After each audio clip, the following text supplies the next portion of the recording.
A narcissist claims to love in a way no one else can, that his love is the deepest, most sincere, and most authentic. He believes all other forms of love are inferior to his, as narcissistic love is, for him, the pinnacle of emotional experience. In his internal world, what he feels seems monumental, fateful, cosmic, and absolute. However, precisely in this grandiose perception of love lies the core of his pathology. A narcissist does not love another person as an autonomous human being. He loves the psychological function that person performs within his internal world. The following analysis is based on the teachings and psychological models of Professor Sam Vaknin. To understand why a narcissist creates a shared fantasy and why his relationships go through almost identical phases, we must understand the fundamental developmental catastrophe that occurred very early in his childhood. Narcissists do not have normal access to positive emotions. Early in their development, they learn to associate love, closeness, care, intimacy, and acceptance with pain, trauma, exploitation, parentification, and instrumentalization. For a narcissist, being loved never meant being seen as a person. It meant being used as an instrument for the satisfaction of the parents, primarily the mother's, emotional, narcissistic, or psychological needs. The child who will later develop a narcissistic structure did not experience the mother as a safe emotional harbor that supports the development of autonomy. On the contrary, the mother was perceived as an invasive, emotionally absent, and simultaneously psychologically omnipresent figure. Andre Green called this phenomenon the dead mother. Not dead physically, but emotionally. It is a mother who may have been physically present but emotionally cold, narcissistic, demanding, smothering, instrumentalizing, parentifying, and psychologically devouring. Donald Winnicott would describe such a mother as a not good enough mother, a mother not good enough to enable the child's healthy development of identity. Instead of supporting the process of separation and individuation, she annexes the child. She treats the child as an extension of herself. The child is not given permission to exist as a separate psychological entity. In healthy development, a child gradually goes through the process of separation and individuation. It begins to understand that it is separate from the mother, that it has its own boundaries, desires, emotions, and identity. This process is absolutely essential for the formation of a stable ego and an authentic sense of self. For a narcissist, this process was never completed. He remains stuck in psychological symbiosis with the mother. His internal state becomes occupied by the mother's introject. An introject is not just a memory or a psychological trace. The introject is an active internal structure. It is an internal object that continues to live in the narcissist's psyche as a parasitic presence. The narcissist never managed to eject the mother from his psyche to make room for his own authentic core of identity. Because of this, he does not have a stable ego. And precisely here lies the enormous irony of narcissism. A narcissist acts grandiose, obsessed with himself, egocentric, and confident, but in essence, the narcissist has no real ego. Sam Vaknin often says that narcissists are actually selfless, meaning they lack an authentic self. Behind the grandiose facade lies a void, an identity vacuum, a hollow space. Since he lacks a stable internal core, the narcissist must construct his reality externally. He cannot regulate himself from within, so he is forced to use other people as psychological extensions of his own psyche. Other people are not perceived as separate individuals. They are objects, functions, psychological tools. That is where the mechanism of shared fantasy begins. Shared fantasy is a hermetically sealed psychological system that the narcissist creates to try to resolve his primary developmental trauma. It is not a relationship between two people. It is a psychodrama, a stage, a reconstruction of early childhood. You are not a partner in that relationship. You are a prop in the play the narcissist is directing. Everything the narcissist does in a relationship has one central function: to try to finish the process of separation from the mother that he never managed to complete in childhood. Because of this, the narcissist enters into a repetition compulsion. He repeatedly seeks new partners to reconstruct the original relationship with his mother. Each new partner becomes a new version of the mother, a new opportunity to replay the same psychological battle. In Adlerian terminology, this can be linked to diathesis, a permanent internal disposition that forces a person to reproduce the same patterns. The narcissist is stuck in an endless loop of attempts to psychologically separate from the mother. But since he lacks an authentic ego, and since he never became a true individual, every attempt at separation ends catastrophically. Shared fantasy therefore develops through several characteristic phases. The first phase of the shared fantasy system is idealization, or love bombing. However, this is not an ordinary romantic idealization. This is a deeply sophisticated psychological mechanism. The narcissist bombards you with attention, compliments, and intensity. He tells you that you are perfect, incredible, the most beautiful, the most intelligent, that he has never met anyone like you, that the relationship with you is fateful and unique.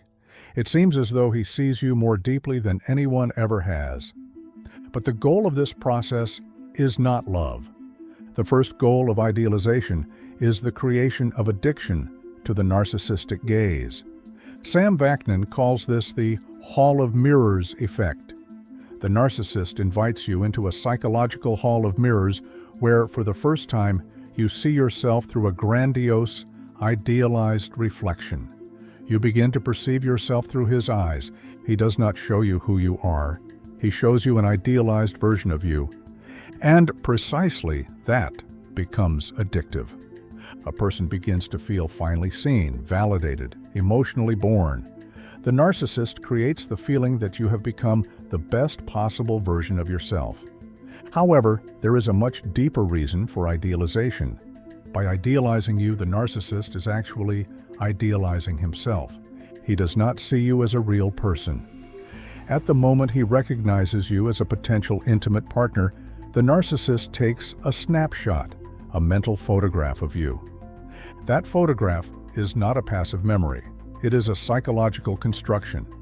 The narcissist then photoshoots that snapshot. He edits it, idealizes it, removes all flaws, all contradictions, all human characteristics. He makes you a perfect object. That snapshot becomes an introject. The narcissist internalizes that introject. He owns it. It becomes part of his psyche, part of his brain. It is important to understand one key thing. The narcissist never communicates with the real person. He communicates with the representation of the person within his mind. Your avatar becomes the only reality. Your real personality becomes less and less relevant. The narcissist conducts a dialogue with the internal object that stands in for you, never with you. Since he owns a perfect object, the narcissist believes that he too becomes perfect. Here the mechanism of psychological consumption appears. Vaknin uses an analogy with ancient tribes who ate their enemies, believing they would absorb their courage and strength. The narcissist does psychologically the same thing. He consumes you. He digests you. He psychologically absorbs the qualities he projected onto you. If you are perfect and he owns you, then he is also perfect. If you are brilliant, then he is also brilliant. If you are special, then he is also special. That is the essence of the co-idealization phase. By idealizing you, the narcissist is actually building a grandiose version of himself through you. That is why this phase seems almost spiritually intense. The narcissist does not consciously imitate love like an ordinary manipulator. He truly believes in the fantasy he has created. Shared fantasy is reality to him. But the problem arises the moment the real person begins to deviate from the snapshot. Since you are a real human being, you will inevitably show autonomy, boundaries, needs, fatigue, contradictions, and individuality. And that is precisely what the narcissist cannot tolerate, because every difference between you and the idealized snapshot represents a threat to his psychological construction. After idealization, shared fantasy enters a much deeper and more dangerous phase, dual mothership. In this phase, the narcissist gradually transforms you into a maternal figure, not in a symbolic sense, literally, psychologically. You become a surrogate mother, a substitute for the original mother. But it is important to understand, this is not about the actual biological mother as a physical person. It is about the introject of the mother within the narcissist's psyche. The narcissist tries to transform you into a competitive or substitutive maternal introject that could replace the original maternal introject. He forces you to become his mother. How? Through testing, through narcissistic abuse, through emotional experiments. He checks. Will you love him regardless of everything? Will you stay even when he hurts you? Will you tolerate humiliation? Will you accept him unconditionally? Will you idealize him the way a mother idealizes her child? This is a reconstruction of childhood.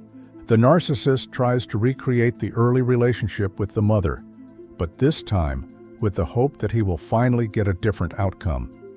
At the same time, something even more complicated happens. The narcissist does not just turn you into his mother, he also becomes your mother. That is why Vaknin speaks of the dual mothership concept. You maternally nurture the narcissist maternally nurtures you. He provides you with intense attention, unconditional validation, idealization, emotional preoccupation. It seems as though he is completely devoted to your emotional world. And precisely because of that, this relationship becomes so addictive. For many people, shared fantasy feels like a second chance at childhood. For the first time, they feel seen. For the first time, they feel allowed to exist. For the first time, they feel they can love themselves through someone else's gaze. Vaknin emphasizes that this is primarily a maternal gaze, not paternal. The father becomes relevant later during socialization, the development of cultural norms, sexual scripts, and social rules. But the mother determines something much more fundamental, whether the child will become an individual at all. In the narcissist, the answer is no. His mother did not allow individuation. She absorbed him. She used him as an extension of herself. She merged with him. Because of this, the narcissist never built an autonomous self. He did not grow up. He is not psychologically separated. He did not become a complete individual. And that is why he desperately needs a new mother. With a new partner, the narcissist gets a new opportunity. The new person becomes a stage on which he will try to finish the developmental process that remained frozen in childhood. In his unconscious fantasy, this time it could work. This time he could finally separate. This time he could become an adult. That is why the narcissist cannot allow this relationship to be a normal partnership relationship between two adults. In his mind, you are his lost hope. He projects onto you all his failures, all his missed developmental chances, and all his pain. He needs you to use you as a training ground for the final, desperate attempt at separation from the mother of the past. However, for separation to truly occur, for him to finally become an autonomous individual, which he never managed to do with his biological mother, he must perform a key maneuver. He must discard you. He must break the connection with you, just as he never managed to break the connection with his mother. That is why he must dehumanize you, turn you into a bad object, and eventually completely exclude you from his emotional field, unaware that this act does not solve his identity vacuum, but only clears the space for the next mother in line, continuing the eternal loop of narcissistic destruction.